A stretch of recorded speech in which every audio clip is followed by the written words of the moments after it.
Hello viewers. Today I'll tell you the story of our neighbor when we had just moved to Bombay, Godrej Hillside colony. Last time I had shown you all a picture of the building. I had explained that we lived on the third floor and I had told you about so many of my neighbors. So we had moved on the third floor to a house that was numbered number 16. So our next door neighbor at number 15 was a lady called Mrs. Nanu. So the occupants of the 15 number house were Mr. and Mrs. Nanu and their two children, Preeti Rani and Nidhi Raj. Nidhi Raj was the older boy. He was in one class ahead of me, older than me. And the younger child, Preeti Rani, was one class behind me. So she was 1 year younger than me. Later, they did get a third child also, but I don't remember her name. So basically, Mr. Nanu, he was like a short, bald man, a round, bald, short man.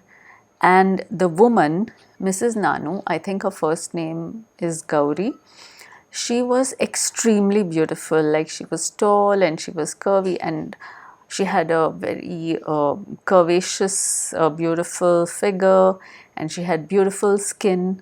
So just like Mr. and Mrs. Deshpande that I had mentioned earlier, this couple also was similar with a short, stubby, round man and a tall, beautiful, glowing wife. I guess you could call this a result of arranged marriages, but not sure.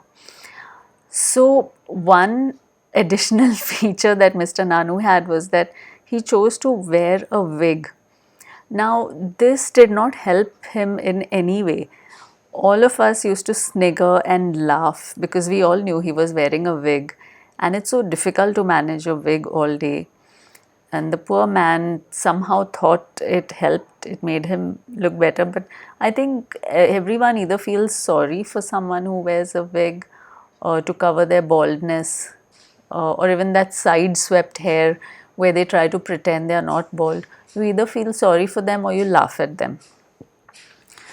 So, um, so when we had just moved there, Mom found it very strange that the neighbors were avoiding her, not talking, not friendly. So Mom wondered what was up with the neighbors. And she thought they are a very indifferent lot, very unfriendly lot. Now, the only person who was friendly and warm towards Mom was this neighbor, Mrs. Nanu. So mom thought of Mrs. Nanu like a ray of sunshine. That was a welcome change difference compared to all the other neighbors. So mom thought Mrs. Nanu is really nice. But in reality, what happened was there was a weirdness to Mrs. Nanu, which I would even go so far as to say not just a weirdness, but there was some pathological problem that needed treatment. Mrs. Nanu had some psychological issues. So I wouldn't know exactly which disorders, but she did have some disorders. So in reality, Mrs. Nanu had some severe psychological issues and she had no inhibitions or boundaries also when she had her psychotic episodes. So basically what happened was everyone avoided offending her. So what that meant was avoiding whoever happened to be the new hapless victim, the new neighbor in the house number 16. So Mrs. Nanu was very territorial. So what she would do is she would befriend someone and then now everyone else who'd been living in that building for some time knew the pattern that would follow. That initially she would take the new neighbor under her wing, be very friendly, go out of her way, and then she would start her weird controlling behavior, she would start her gaslighting behavior. And if anyone else tried to be friendly with this new neighbor who came into this house at number 16, Mrs. Nanu would go berserk on that person. And nobody wanted to suffer the attentions of Mrs. Nanu among those who already knew her. So what that did was that every new person who came into this 16 number house went through the entire stress, the entire drama with Mrs. Nanu until they fled that house in any way they could, and a new neighbor arrived. So for Mrs. Nanu, the drama and the entertainment was endless, but for the poor hapless person who came into the 16 number house, it was a nightmare. It was something to endure and then run away from. So obviously initially we did not know that. So initially mom thought she's found a friend, just one friend.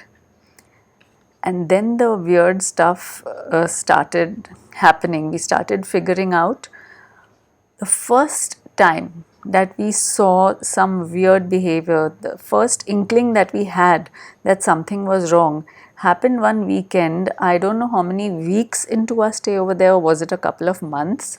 I'm not sure of the timelines. But on the weekends, Mr. Nanu used to bring some non-veg to their house. So they were Keralites.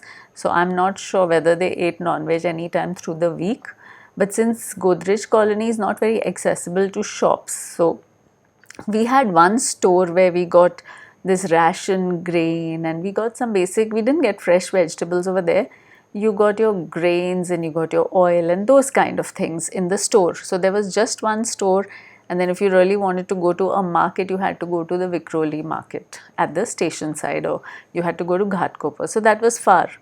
So I guess Mr. Nanu would bring non-veg only on the weekend. So that particular weekend, we heard some yelling and we had a peephole. I don't know if mom opened the door to see or if there was a peephole, but what happened was Mrs. Nanu was not happy with the quality of that chicken or whatever it was that Mr. Nanu had brought home in the morning for the weekend cooking. So she flung it to the floor outside the house in the corridor and she was yelling at him and shouting and saying, don't you even know how to buy something? And she was basically humiliating and insulting the husband because the quality of the meat or chicken or whatever it was not up to the mark. And she was doing this in the corridor, like everyone could hear her yelling, and this was like drama outside of the house. And Mr. Nanu just stood there with his head bent. So I guess he had learned the coping mechanism to deal with her craziness. He would just stand quietly and like wait for her episode to end, I guess, because he had to live with her day in, day out, as did the children. So that was the first inkling that something was wrong. Now, then we started experiencing, mom started being the brunt of her weirdness. So she would come to the house every day to talk to mom, and what mom would do is, we had newly started buying furniture after moving there. We bought a dining table, we bought some folding chairs. Like mom was buying things one by one as we after we moved into the new house, because the financial situation was not great. Like the business was failing in the upchery, and then dad had taken up this job and he had had a tough time even, finding enough money to come for the interview, that kind of thing. So what mom would do is, mom has a habit of being very neat and clean, like I have mentioned in so many episodes. So every time mom would unfold the folding chair for Mrs. Nanu, she would wipe it. And then the lady one day turned around and asked mom, why do you wipe the chair each time? Is your house so dirty and muddy? Are you jungly people? She said something like that, completely unprovoked. So that shocked mom a lot.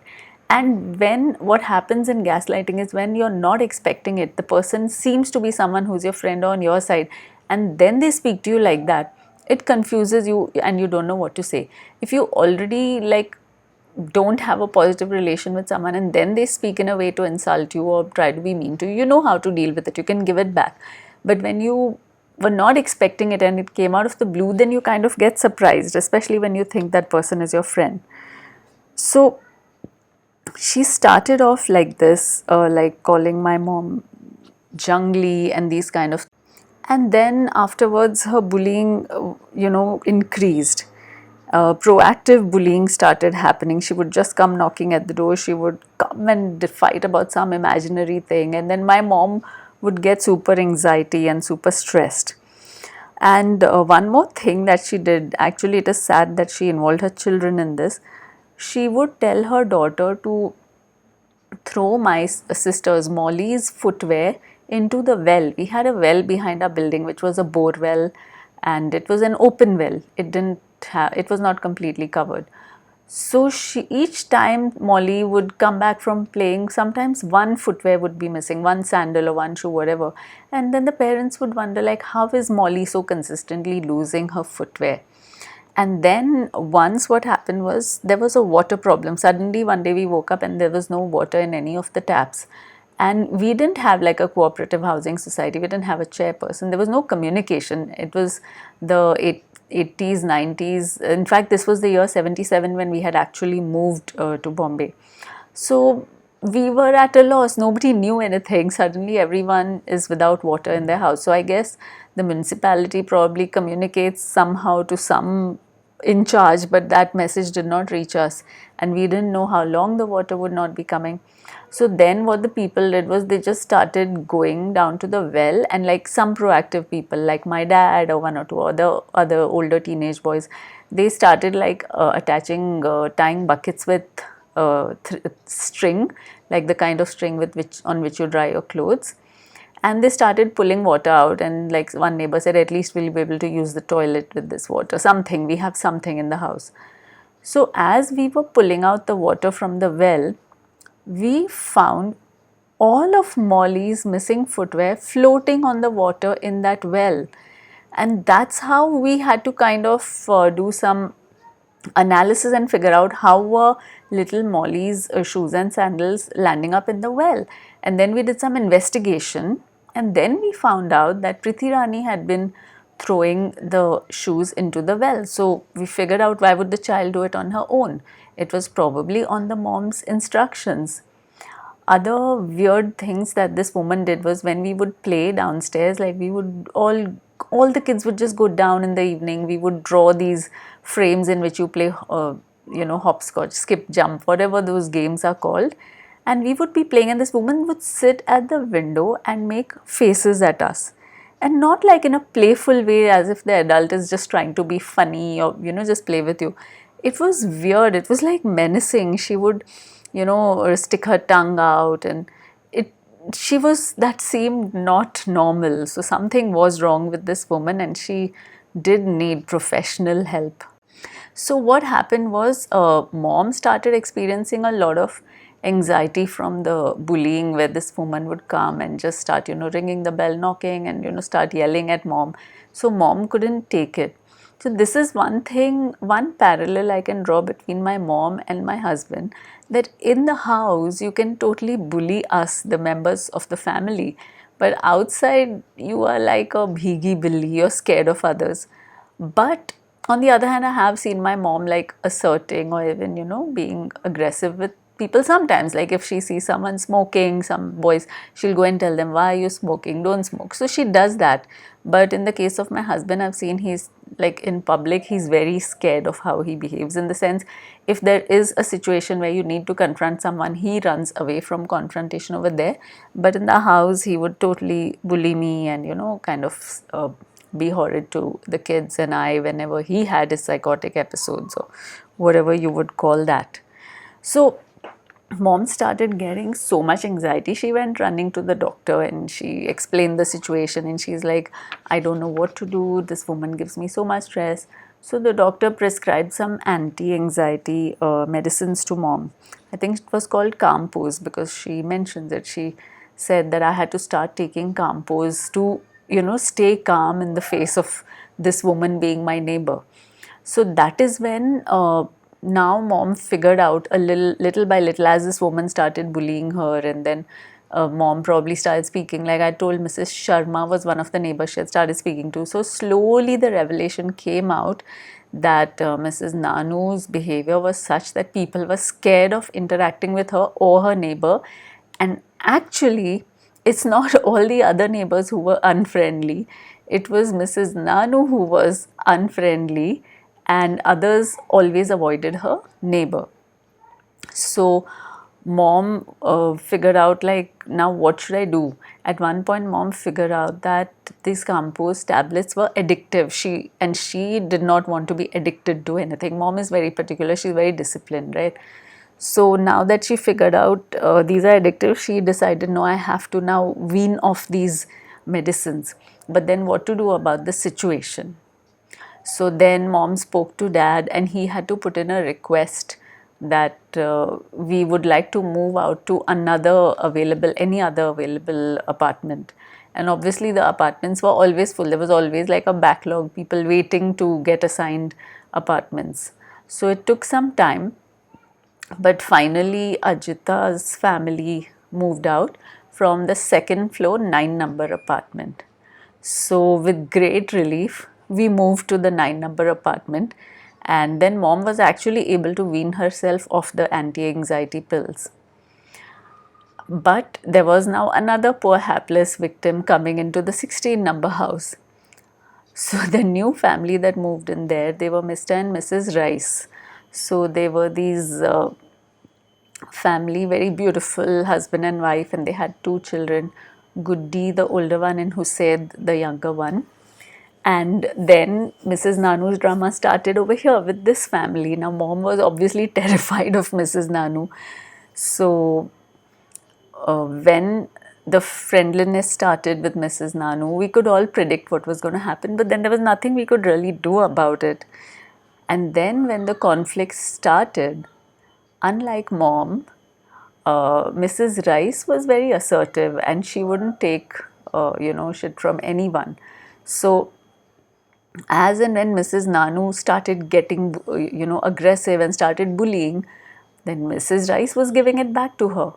Now what happened was, in mom's situation, mom would just keep quiet and slink away and just try to avoid Mrs. Nanu, try to avoid the confrontation, because she figured out that this is not like a normal person that you can reason with. Like everything is not, it has nothing to do with reason when it comes to this woman. So mom would kind of just try to avoid the confrontation, but Mrs. Rice would just give it back.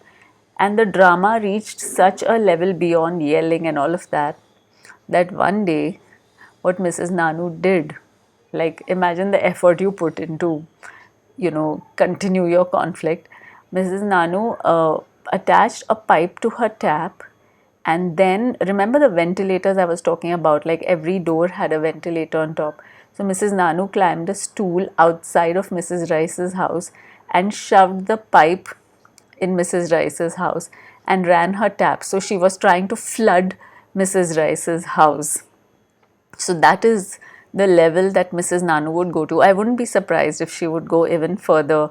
Now I can understand how things happen with criminals. There's something, they need some help, and then, if somebody actually confronts them, then probably, things go further and further. So I wouldn't put anything beyond this woman. So that drama happened where Mrs. Nanu put a hose into Mrs. Rice's house and tried to flood the apartment.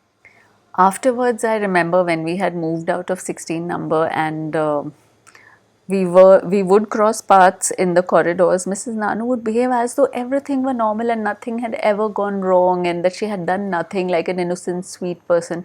I guess that's how these bullies do behave. So she would, if she happened to cross us in the corridor, she would tell me, "Hello, Tiny, how are you?" And "Kaise hai?" And I would just look in surprise that how does this woman behave as if nothing had ever happened, and I would just ignore her. I started ignoring her completely, and I wouldn't acknowledge her presence. Now when I think about that situation, I realize mom had so much concern for herself in the situation that she faced with Mrs. Nanu. But then what about the stress I faced afterwards? Like, wasn't I in a similar or worse stress? Like recently she was narrating these incidents to old friends she was visiting. It so happened that that auntie even told her, "Why don't you bring Tiny?" So she had taken me also. So mom was talking and she's like, "Oh, Mrs. Nanu ne to mujhe compose lene laga diya." And I was looking at mom amazed when I was in similar unbearable conditions. Worse, because that person was a spouse that I had to live with, and not a random neighbor that I could run away from or shut the door on. If my husband had a psychotic episode when she happened to be around at my place, she would leave saying she couldn't take the stress. And I would think, what about me? What about your child? you are leaving me with this monster to bear the stress alone, and I have to also protect my children from him. Why didn't you help me, mom? Till date, my parents don't support me to break away from my spouse. Even recently, the only comment they had was, what if he stops giving you money? What will you do then? I still find it hard to believe that these are my parents. Anyway, so then later what happened was, Mrs. Nanu, her children, she taught them some weird things, and we felt sad because no child deserves to be brought up in such an unstable environment. But then Nidhi Raj had done his engineering and he had gotten a job as a civil engineer. But poor thing, unfortunately, one day he fell from a building site and he didn't make it. So I remember mom went to offer condolences because mom just keeps in touch with everyone. Even now she's in touch with Mrs. Nanu. It doesn't matter like how the neighbors were to her. Mom goes out of her way to reach out to everyone. She tries to meet. They'll drive across states to meet people, go across countries to meet people. But mom likes to like be in touch with everyone. So when mom had gone to offer condolences to Mrs. Nanu when Niti Raj passed away, Mrs. Nanu seemed quite indifferent. Like she was like, okay, it happened, now what? That is how. And then mom was very shocked and surprised that she behaved like that. So even recently, mom called up Mrs. Nanu, they had conversations. And this time, Mrs. Nanu was telling her she lives in a villa township, and she said, oh, my neighbor is selling their villa. Why don't you come and start living here? We'll be neighbors again. And my mom was like, really, you want to be neighbors again? So it came a full circle where mom, keeping in touch with Mrs. Nanu, again is facing the prospect of probably becoming a neighbor of Mrs. Nanu. Of course, she'll ensure she never is a neighbor of Mrs. Nanu ever again. So that is the story of Mrs. Nanu. And thank you for listening to my story. Even if there's just two people listening to my story, I'm so happy to find a place where I can vent and express myself and unburden myself by narrating my story. Please do subscribe if you haven't yet subscribed to my channel, and please like my video if you liked listening to my story. So thank you, dear viewers, and I'll see you next time. Bye for now.